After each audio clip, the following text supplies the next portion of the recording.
मैं समय हूं। छत्तीसगढ़ भारत का एक राज्य है। छत्तीसगढ़ राज्य का गठन 1 नवंबर 2000 को हुआ। यह भारत का 26वां राज्य है। भारत में 2 ऐसे क्षेत्र हैं जिनका नाम विशेष कारणों से बदल दिया गया।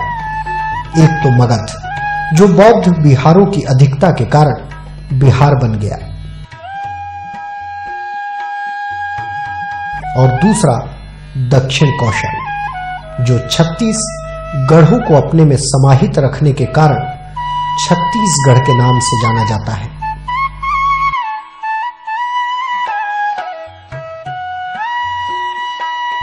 किंतु ये दोनों ही क्षेत्र अत्यंत प्राचीन काल से ही भारत को गौरवान्वित करते रहे हैं। छत्तीसगढ़ वैदिक और पौराणिक काल से ही विभिन्न संस्कृतियों के विकास का प्रमुख केंद्र रहा है।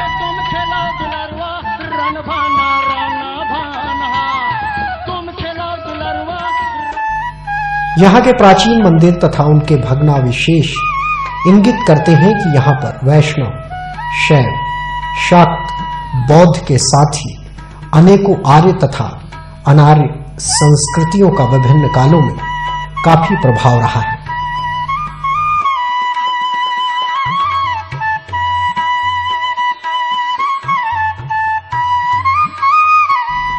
ये प्रदेश ऊंची नीची पर्वत श्रेणियों से घिरा हुआ घने जंगलों वाला एक राज्य है।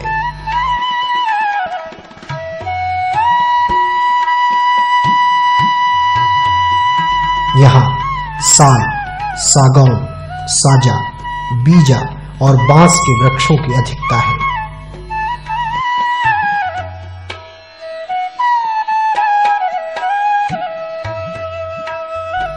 छत्तीसगढ़ क्षेत्र के बीच में महानदी और उसकी सहायक नदियां एक विशाल और उपजाऊ मैदान का निर्माण भी करती हैं।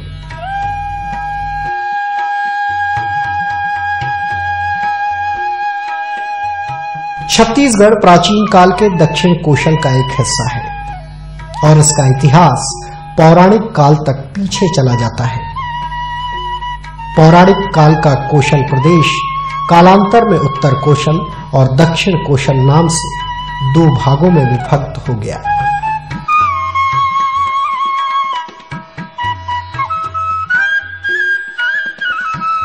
इसी का दक्षिण कोशल वर्तमान छत्तीसगढ़ कहलाता है।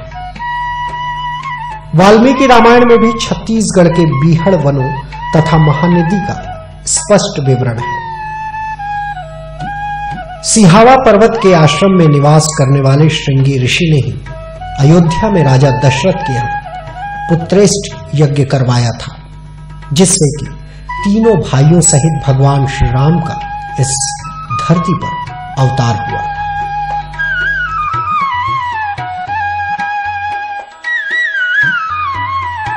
रामकाल में यहाँ के वनों में ऋषि मुनि तपस्वी आश्रम बनाकर निवास करते थे और अपने वनवास की अवधि में राम छत्तीसगढ़ के जंगलों में काफी समय तक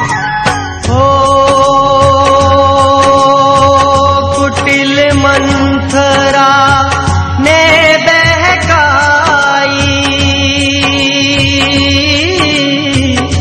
कैकई ने यह बात सुनाई।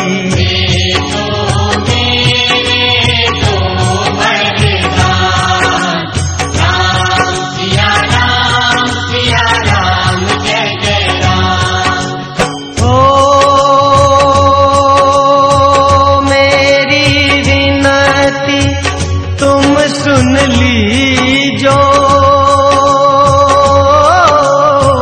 भरत पुत्र को गद्दी दीजो।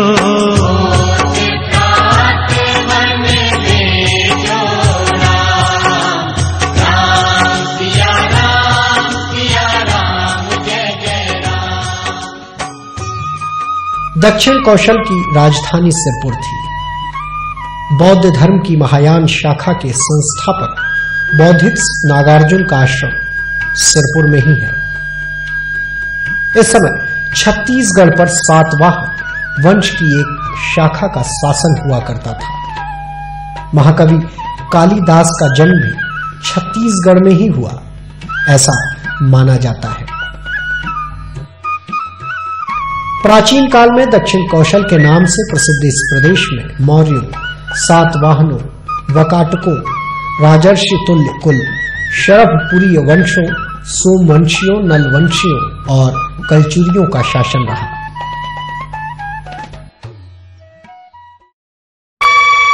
मैं समय हूं।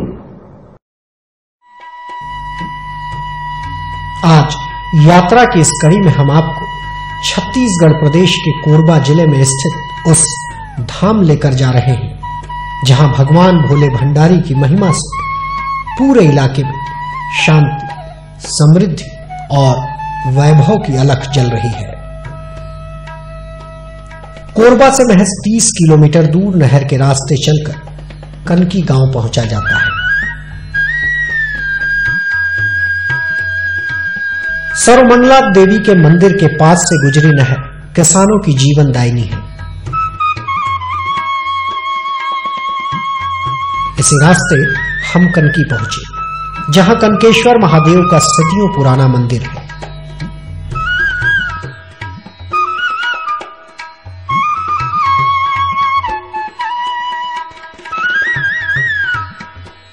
हालांकि बदलते वक्त ने मंदिर की शक्ल सूरत पर आधुनिकता की रंगत बिखेर रखी है, जो अनायास ही भक्तों को अपनी ओर खींचती है।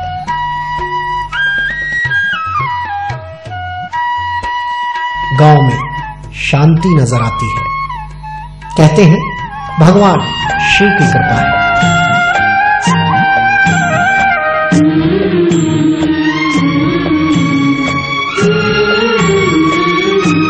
चलो भोले बाबा के द्वारे सब दुख कटेंगे तुम्हारे। चलो भोले बाबा के द्वारे सब दुख कटेंगे तुम्हारे।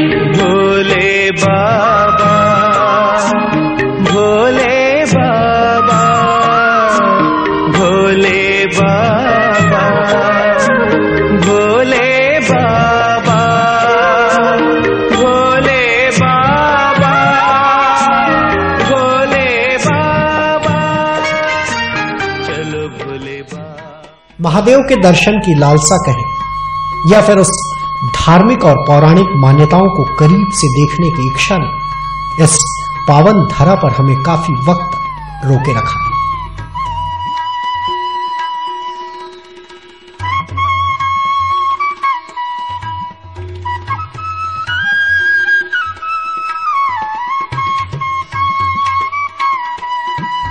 कहते हैं कनकेश्वर महादेव के दर पर आते ही इंसान के जीवन में कष्टों की लंबी चौड़ी फहरिस्त कम होती चली जाती है।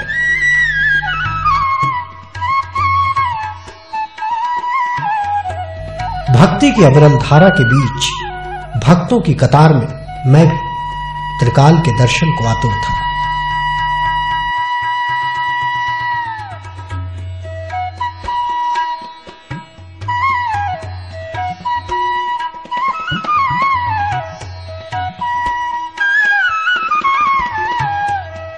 महादेव की मर्जी के बिना दरबार के भीतर जाना इंसान के बस की बात नहीं है।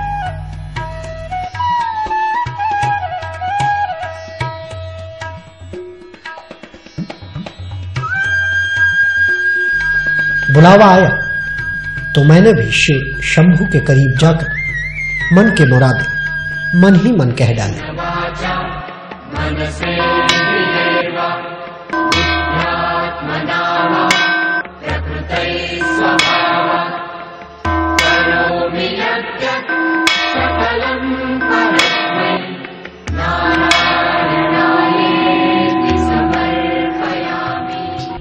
मुरादों की अर्जी लगी है।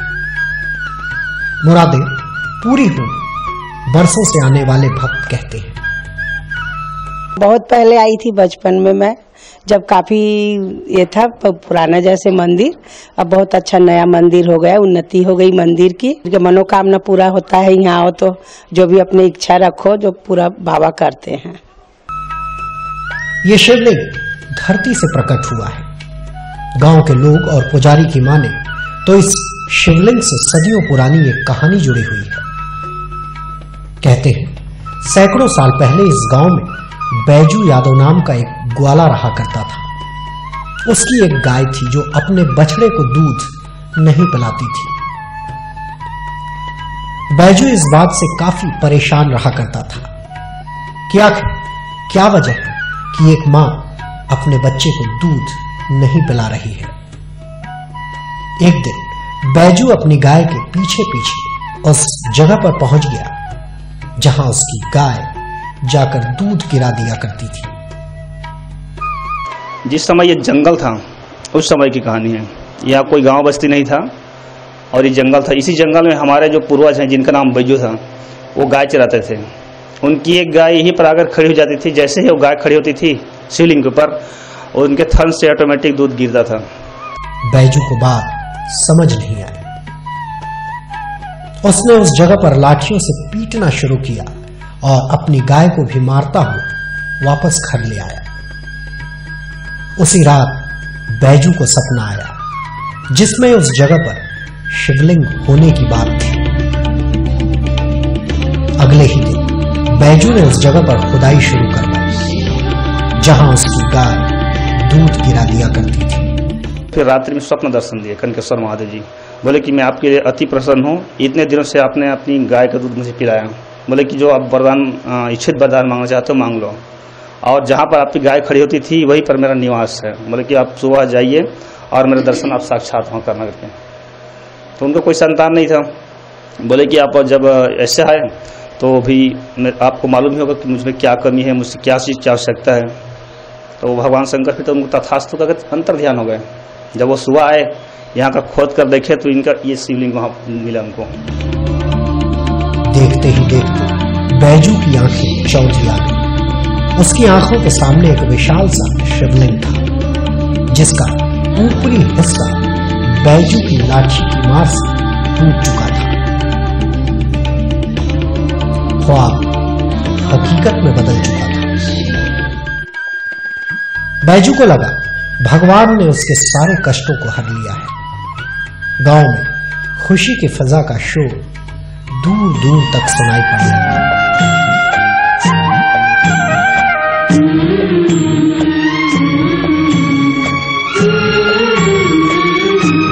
चलो भोले बाबा के द्वारे सब दुख कटेंगे तुम्हारे।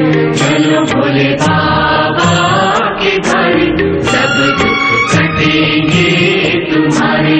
भोले बाबा भोले बाबा भोले बाबा भोले बाबा भोले बाबा भोले बाबा।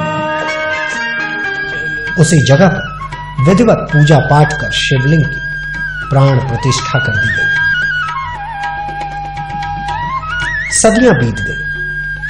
गांव में कनकेश्वर महादेव की कृपा से कभी विपत्तियों का पहाड़ नहीं टूटा। यहां 12 महीने भक्तों की भीड़ त्रिकाल के दर्शनों को आतुर दिखाई पड़ती है। सावन में मेला लगता है तो महाशिवरात्रि में कई किलोमीटर दूर तक भक्तों की कतार कनकेश्वर महादेव के दर्शनों को आतुर दिखाई पड़ती है। यहां एक और प्राचीन शिवलिंग है जिसको घुमाने से इंसानों के अच्छे बुरे होने का प्रमाण मिलता है। मैंने भी अपनी हकीकत को आजमाया। हर हर महादेव कहकर उस शिवलिंग को घुमाने लगा जो अच्छे बुरे होने का प्रमाण देती है। आत्मा अच्छी हो, मन अच्छा हो तो भगवान भी साथ होते हैं। ये एहसास मुझे कनकेश्वर धाम में हुआ।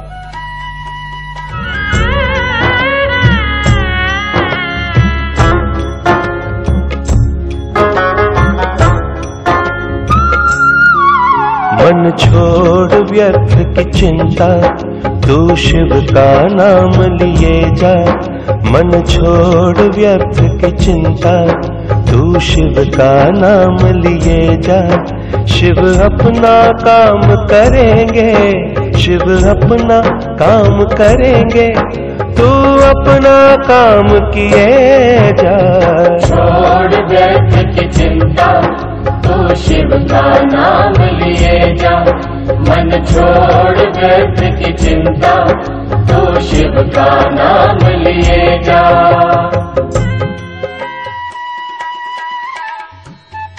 गांव में यादवों की एक बड़ी बस्ती है, जिसमें बैजू के परिवार से नाता रखने वाली एकदम नई पीढ़ी भी निवास करती है। मंदिर की देखरेख, पूजा पाठ का जिम्मा बैजू यादव के परिवार की नई पीढ़ी कर रही है। बाबा बैजू का मैं 20वीं पीढ़ी हूँ। जी हाँ, बढ़ रहे हैं। पानी तो ये प्रकृति से भरा ही रहता है, हमेशा 12 महीने पानी भर। और ये जो लिंग का आकार है दिनों दिन धीरे धीरे बढ़ रहा है इसका। कनकेश्वर महादेव की महिमा अपरंपार है। गांव में पानी सैकड़ों फीट की खुदाई के बाद भी नहीं निकल पाता, लेकिन शिवलिंग में दिखाई पड़ता पानी कभी खत्म नहीं होता। कहते हैं इस पानी का सीधा संपर्क पाताल लोक से है। शिव जी की मूर्ति है, उसके ऊपर में थोड़ा गड्ढा है, उसमें पहले पैसा डालते थे, पूरा पाताल में जाता था। भक्त जानते हैं डमरू वाले के इस दरबार से कभी निराशा नहीं मिलती, तभी हजारों किलोमीटर की दूरी से भी चलकर भक्त ग्राम कनकी बड़े ही आसानी से पहुंच जाते हैं। कनकेश्वर महादेव की महिमा निराली है। कहा तो ये भी जाता है कि भक्त अपने मन की बात नंदी बाबा के कान में धीरे से कह देते हैं और नंदी बाबा उस बात को अपने स्वयं भगवान शंकर तक पहुंचा देते हैं। सत्य है ईश्वर, शिव है जीवन, सुंदर ये संसार है, तीनों लोक है तुझ में तेरी माया परंपार है। मैं समय हूं।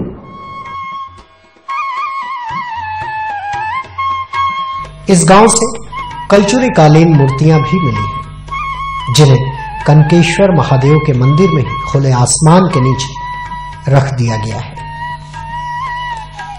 के मड़वारानी के नीचे में बीरतराई नाम का गांव है। कोई टाइम में वहां से खुदाई में जमीन के अंदर से मूर्ति मिले हैं।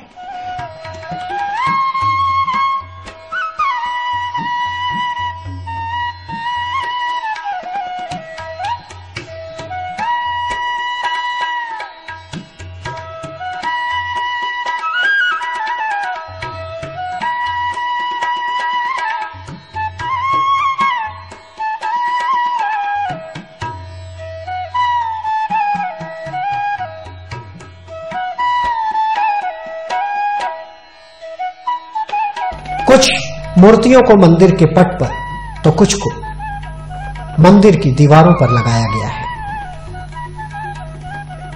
इस अनमोल खजाने की हिफाजत का जिम्मा पुरातत्व विभाग ने ले रखा है, मगर हमको इस पवित्र धाम में ना प्राचीन मूर्तियों के संरक्षण के कोई प्रयास नजर आए, ना ही इस शिवलिंग को बचाने की कोशिशें दिखाई पड़ी।